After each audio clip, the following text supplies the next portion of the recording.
بسم الله الرحمن الرحيم الحمد لله رب العالمين والصلاة والسلام على سيدنا محمد وعلى آله وصحبه وسلم. اللهم علمنا ما ينفعنا وانفعنا بما علمتنا وزدنا علما بفضلك وصلى الله على سيدنا محمد وعلى آله وصحبه وسلم. Ameen. Alhamdulillah. May Allah subhanahu wa ta'ala be pleased, and may Allah subhanahu wa ta'ala guide us and forgive us and have mercy upon us. Alhamdulillah, we have reached to Dars number 5 of this Friday night program, Alhamdulillah, in which we are going through the description of paradise. Alhamdulillah. The description of paradise is mentioned in the Quran, as we said before, in order for us to get a glimpse or to understand what is going to be our rewards or what will come to us by the mercy of Allah subhanahu wa ta'ala when Allah subhanahu wa ta'ala blesses us through His mercy to the entrance of paradise, to enter into paradise. And so we've been going through the process of describing what Allah subhanahu wa ta'ala has described so beautifully and in such details in the Quran. And so we were going through the names that Allah subhanahu wa ta'ala uses in the Quran when He talks about Jannah or He talks about paradise. One of the names, of course, and the most frequent names is Jannah, is Jannah itself. But we've been going through names that Allah subhanahu wa ta'ala uses in the Quran in order to describe or in order to call paradise what He calls it. And so we have a couple more that is left in this list. Allah subhanahu wa ta'ala says, في مقعد صدق إن مليك المقتدر. Allah subhanahu wa ta'ala said in the Quran, في مقعد صدق, in the abode of truth, in the abode of truth, in the مليك المقتدر, before a king of a vast and mighty kingdom.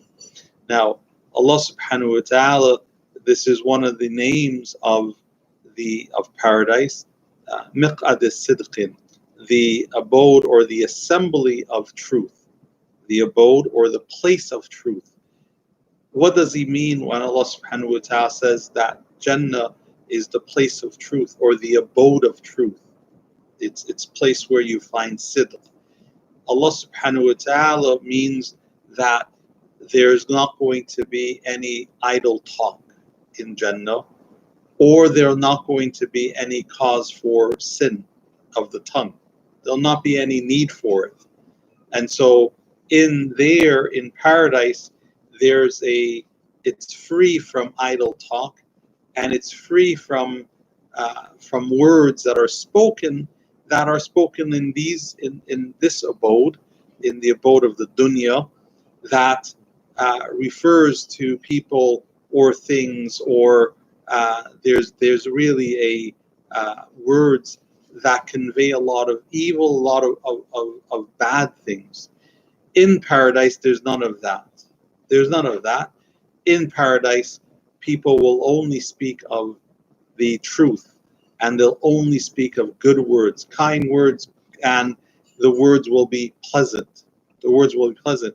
That's the difference. Now, Allah subhanahu wa ta'ala, there's always that contrast in the Quran, and that's the contrast that is shown. There has to be a difference, because if we're working towards entrance into the garden, and Allah subhanahu wa ta'ala promises the believers that they will achieve paradise, then Allah subhanahu wa ta'ala shows us the difference. What is the difference between this world and the next world? This world, you find that people are corrupted in their speech. You find people who lie. You find people who backbite. You find people who convey things about others. You find this in this world. But in the next world, you don't find any of that. There's none of that in the next world. So Allah subhanahu wa ta'ala calls it miq'ad al-sidq, that it's the abode or the assembly or the place of truth. It's the place of truth, meaning that no matter where you are in Jannah, that the tongue will be straight, that the speech that you hear will not be corrupted. You'll not need to shade your ears from it. You will not need to walk away from idle talk or speech that are not pleasant as it is in this world. So Allah subhanahu wa ta'ala calls it that. Now the next and the last name that we will talk about that is mentioned in the Quran, Allah subhanahu wa ta'ala says, Innal muttaqina fi maqamin ameen. Allah subhanahu wa ta'ala says that innal muttaqin, and certainly or verily those who keep their duty. Al-muttaqin are the ones who are conscious, are the ones who are seeking closeness to Allah subhanahu wa ta'ala. Al-muttaqin, from the word taqwa, they are fearful, they want to ward off disbelief and idolatry, indecency. They want to avoid sin. So they'll muttaqin, innal muttaqin, those who keep their duty to Allah, or they are conscious with Allah subhanahu wa ta'ala. So Allah subhanahu wa ta'ala says that innal muttaqin, that verily and certainly those who are conscious of Allah, who keep their duty to Allah, fi maqamin amin, will be in a secure place. They will be in a secure place. Maqamin amin. Now, the secure place is the akhirah. That's what he means. Akhirah wa huwa al-jannah. As Ibn Kathir says in his tafsir, that it means Jannah. Meaning what? That they're safe. The maqam and amin, they're safe from what? They're safe from maut, from death. They're safe from death. قَدْ آمَنُوا فِيهَا مِنَ الْمَوْتِ وَالْخُرُوجِ. That they're safe. The Jannah and paradise is a place of safety from death. They're not going to die. It's where they're going to reside forever. They're going to be there forever. And they are not going to leave. They're safe from being dismissed from it or being put out of it. They're not going to be put out. They're not going to be taken out. Once they are in Jannah, once they get to Jannah and they're there, they are safe. They're in they're in an abode or a place of security. They're a place of safety. And so they're not going to fear or will be put out. And they won't have any hazan. They're in a place of security, so they're not going to have any anxiety. And they're not going to have any sadness, none of the things of this world. Again, this will happen in this world. You have anxieties and you have sadness. There are things there. You're going to be safe from that. You're safe. You're in safety. So there's no wal hazan. There's no anxiety. There's no stress. There is no sadness in Jannah. It's joy. Allah subhanahu wa ta'ala puts Jannah in the place of joy, in the place of openness, and so on. Unlike this place, unlike the dunya. Again, Allah subhanahu wa ta'ala is contrasting these two places. And the abode of Amin, the abode of security, means that you're not going to face any ruin or any torment. You're not going to face any ruin or any torment from others or from the shaitan himself, because the shaitan will take his place in the hellfire. So in Jannah, you're not going to face ruin, you're not going to face torment, whether from other people who are oppressors or oppressing, or you're not going to face ruin or the tricks of the shaitan, because he's not going to be there. And you're not going to face his planning of you, qaydahu. You're not going to face it. So you're not going to face the masa'ib, the difficulties of this world. It's a place where you're going to feel secure. It's the place where you're going to feel at ease. It's the place where you're going to feel you're going to feel good and joy, and you're going to feel with mutma'inna. You're going to feel stressless, and you're going to feel calm. You're going to feel calm. This is what Allah subhanahu wa ta'ala describes Jannah as. This is what He described. And so, as we can see, the names are important because it tells us a little bit about Jannah itself. It tells us about Jannah, Maqam al-Amin, Miqat al-Sidq, Jannat al-Na'im, which we cover, Gardens of Light, Jannat al-Mahwa, Jannat al-Mahwa, the abode of the garden that Allah subhanahu wa ta'ala, Jannat al-Khuld, the eternal garden, as Allah subhanahu wa ta'ala describes it. So we have these names that we've covered, and all of them, if we reflect upon them all that we covered, that's in the Quran, we see that Allah subhanahu wa ta'ala is trying to tell us through it, He's describing what you will find or what you will feel in it. What are you going to sense in it? What are you going to be in it? What are you not going to have in it? You're going to have sidq in it. It's going to be a place of security, a place of truth.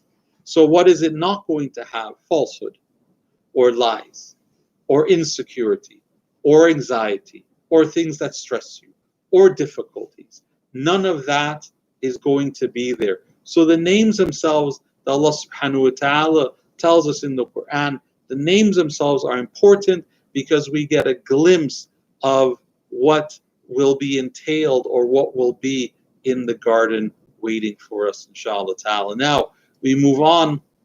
Those were the names Allah used in the Quran. We go on talking about, are there different levels of the garden? We know that Jannah has different levels and the names are different.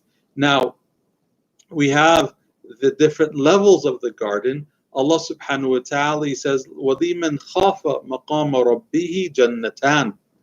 Allah subhanahu wa ta'ala says, but for him who fears standing before his Lord, وَلِمَنْ خَافَ مَقَامَ رَبِّهِ, those who fear, for him who fears standing before his Lord, meaning what? That he fears standing before his Lord when he is on the verge of committing a sin or a transgression. And he then, what happens? That fear of standing before Allah subhanahu wa ta'ala stops him from committing a sin.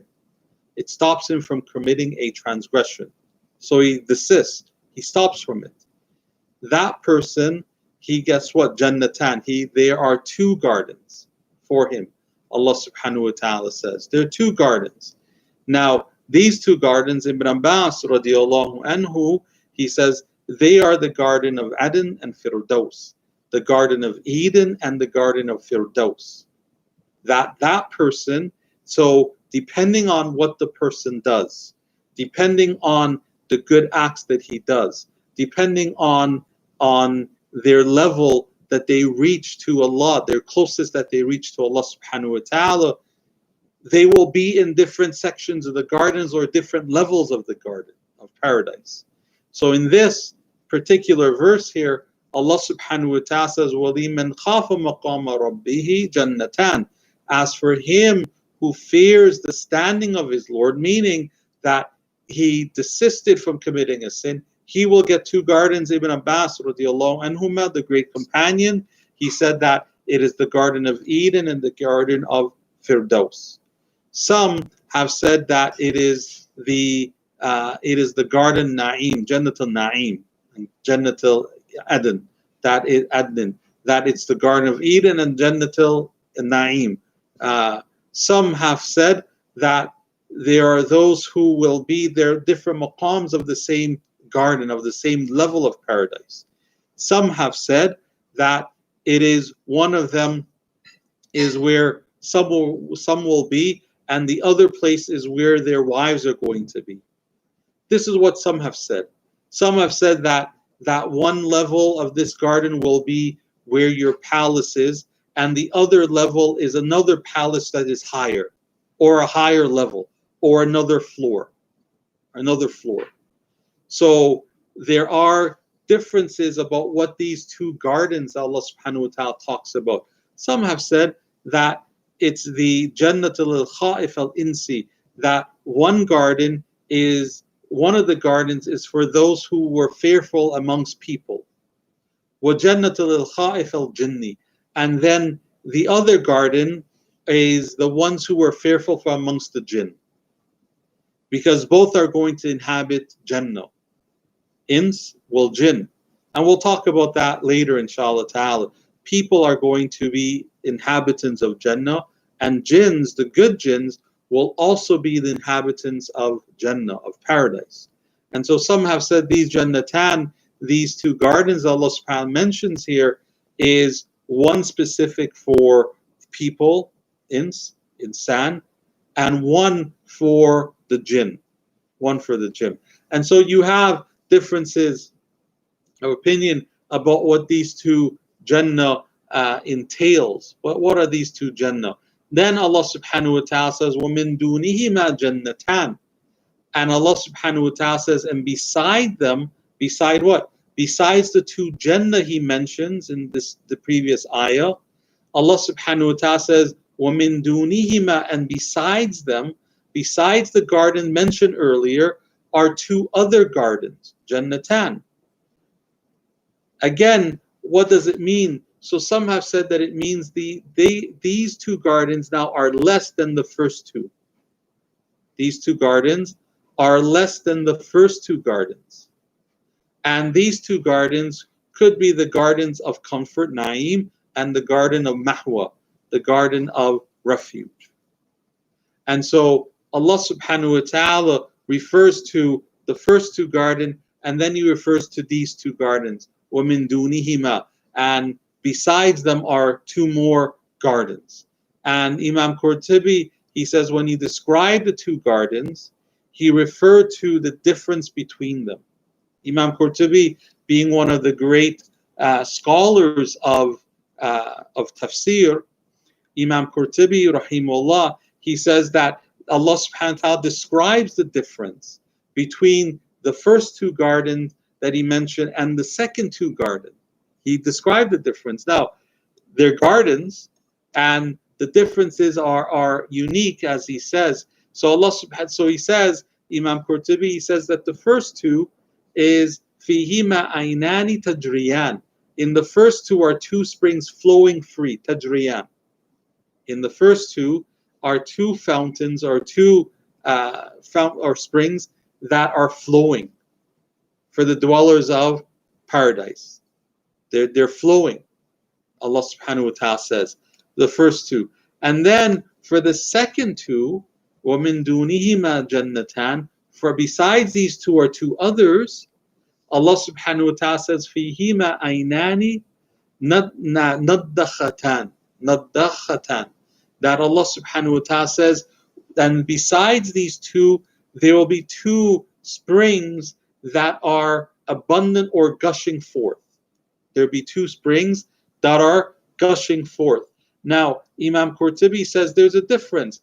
Naddakhatan wa tajriyan are two different. There's tajriyan means flowing. Naddakhatan means what? That they're gushing. It means that they're gushing forth, or they're bubbling. They're bubbling. So it's not the same as flowing water. Because with flowing water, you have comfort, there's relaxation, and so on and so forth, gushing. So he says, although there are springs in the garden, there's springs in paradise, and it's pure, and the water will be pure, and the water will be better than any water found in this world. There's no impurities whatsoever in it. But Allah subhanahu wa ta'ala describes the characteristic of them differently. And so Imam Qurtubi says, this is the difference between the two gardens. This is one of the difference between the two gardens. And so, as we can see, the scholars of Islam, the scholars of tafsir, when they looked at the the description of paradise, they looked at it in order to and investigate it in order to rectify what does this mean, the two gardens, and then besides them are two other gardens. Are there differences? What could be the possible differences?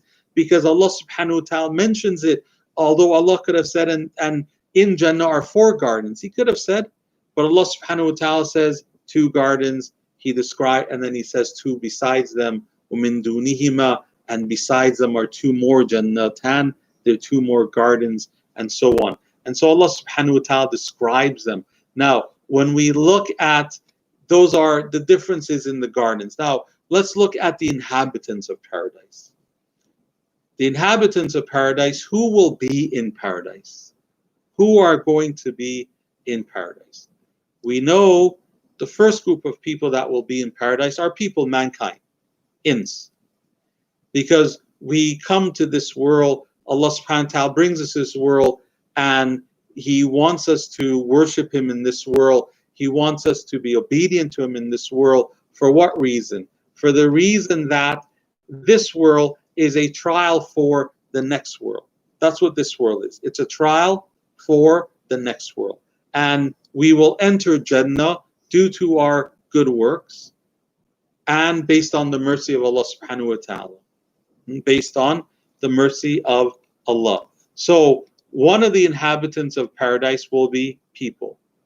Allah subhanahu wa ta'ala, and who? There's categories of people. As the verse says, وَمَن يُطِعِ اللَّهَ وَرَسُولَهُ فَأُولَٰئِكَ مَعَ الَّذِينَ أَنْعَمَ اللَّهُ عَلَيْهِم مِّنَ النَّبِيِّينَ وَالصِّدِّيقِينَ وَالشُّهَدَاءِ وَالصَّالِحِينَ وَحُسْنَ أُولَٰئِكَ رَفِيقًا. Allah subhanahu wa ta'ala, He says, وَمَن يُطِعِ اللَّهَ, and whoever obeys Allah, وَالرَّسُولَ, and His messenger, what will happen?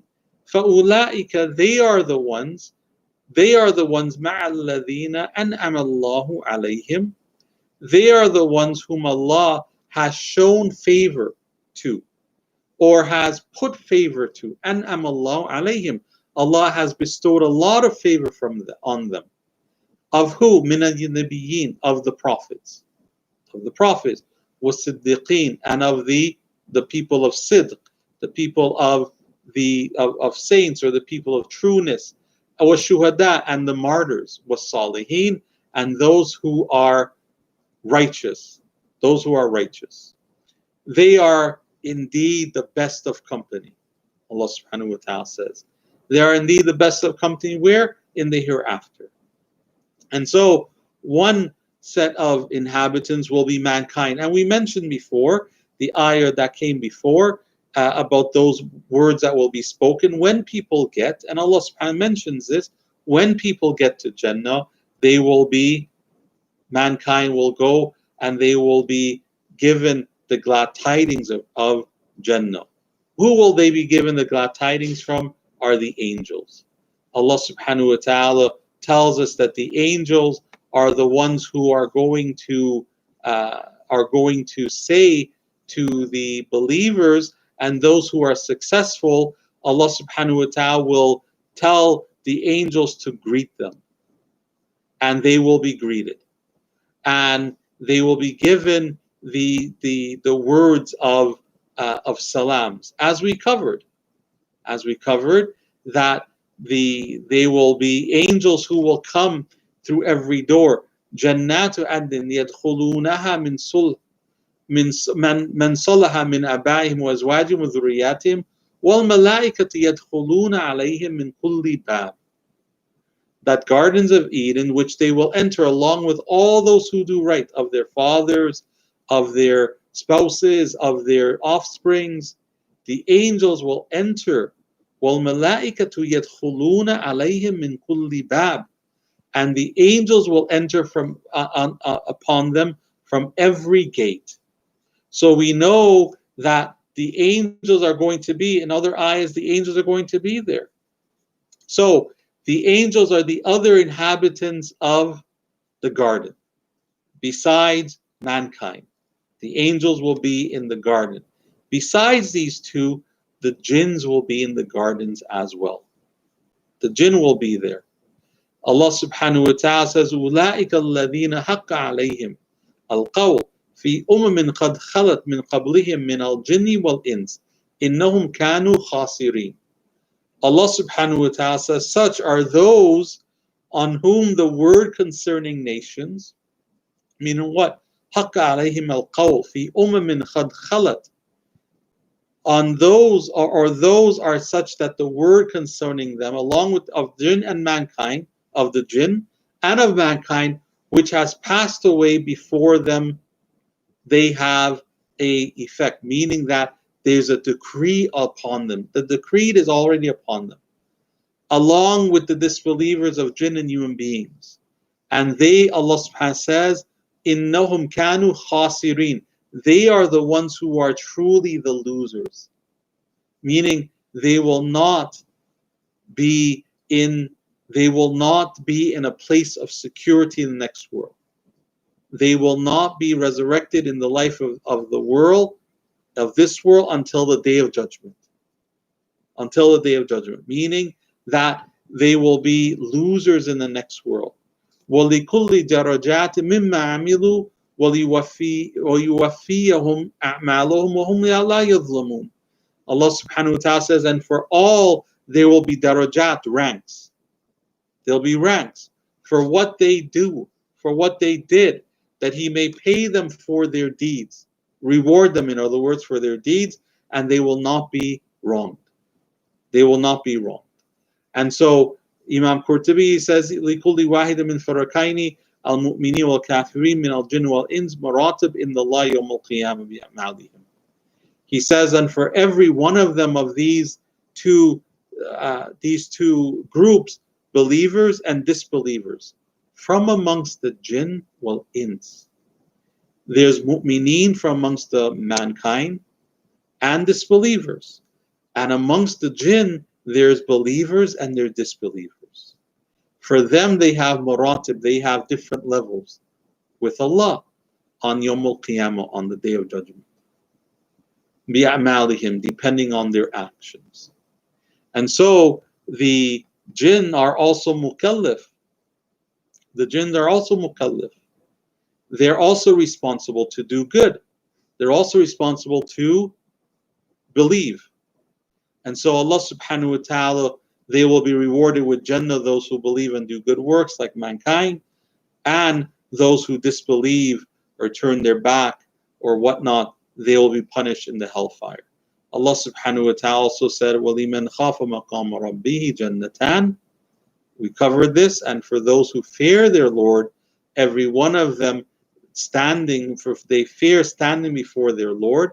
فَبِأَيِّ آلَاءِ رَبِّكُمَا تُكَذِّبَانِ, in Surah Ar-Rahman, Allah subhanahu wa ta'ala says, and which of the favors to the two of you deny? And the two of you, تُكَذِّبَانِ, means ins wal jinn. It means people, mankind, and the jinn. So Allah subhanahu wa ta'ala says, for those who fear the maqam, standing before Allah, they will have two gardens. So which are the favors of your Lord? Which are the favors of your Lord, the two of you that have a Lord, meaning jinn and ins, which of the favors of your Lord will the two of you deny? Which of the favors of your Lord will the two of you, the ins and jinn, will you deny? And so the khafa maqam rabbihi is for both the jinn and the ins. So they will also be in paradise. Someone may ask, what about animals? Will animals be in paradise? We know that some of them have been mentioned in reports either from the hadith or the Quran, that they will be there in the Jannah, like the dog of the people of the cave, or the she-camel of Prophet Saleh. We have some specific animals, right, who have some narrations, whether they're correct or not, the narrations and so on and so forth. That's something that we can look into. But Allah subhanahu wa ta'ala also says that people will have lahm, they will have lahm in the next world. They will have the flesh of fowls, of chickens, in the next world that they desire. And so Waqiyah. So we have, or Allah subhanahu wa ta'ala says in Surah At-Tur, and we will provide them with fruit and meat as they desire. So Allah subhanahu wa ta'ala tells us of the meat that people are going to ask for, the meat of things that they're going to ask for. Now, in hadith, there's also some hadith that the Prophet ﷺ also talked about animals that will be in. Sometimes he talked about the she camel that will be in paradise, that will be bridled in paradise, and so on. And so we have in paradise, we have narrations that tell us about different types of animals that are going to be in the next world. Now, are the animals in the next world? Are the animals in the next world going to be the same like in this world? Are the animals going to be the same as in this world? What we know is that they may not be the same. And they may resemble them, but they may not be the same, because some of the animals, as us, we die in this world. And so Allah subhanahu wa ta'ala mentions it in places in the Quran and so on and so forth, or in hadith. It's many mentions in the material of the Prophet ﷺ, in the words of the Prophet ﷺ. And so we have this mention in the in hadith literature, the inhabitants and about the animals, inshallah ta'ala. Inshallah ta'ala, we'll stop here. Alhamdulillah Rabbil Alameen. Inshallah ta'ala, we will continue next week, and we'll talk about specific things in the, we'll talk about the springs, we'll talk about the rivers in paradise, inshallah ta'ala, as we continue looking at the description of paradise given to us in the Quran by Allah subhanahu wa ta'ala. May Allah subhanahu wa ta'ala help us and guide us and forgive us and have mercy upon us. May Allah subhanahu wa ta'ala increase us in knowledge and practice of our faith. Alhamdulillahi Rabbil Alameen. Wa sallallahu sayyidina Muhammadin wa ala alihi wa sahbihi wa sallam. Ameen.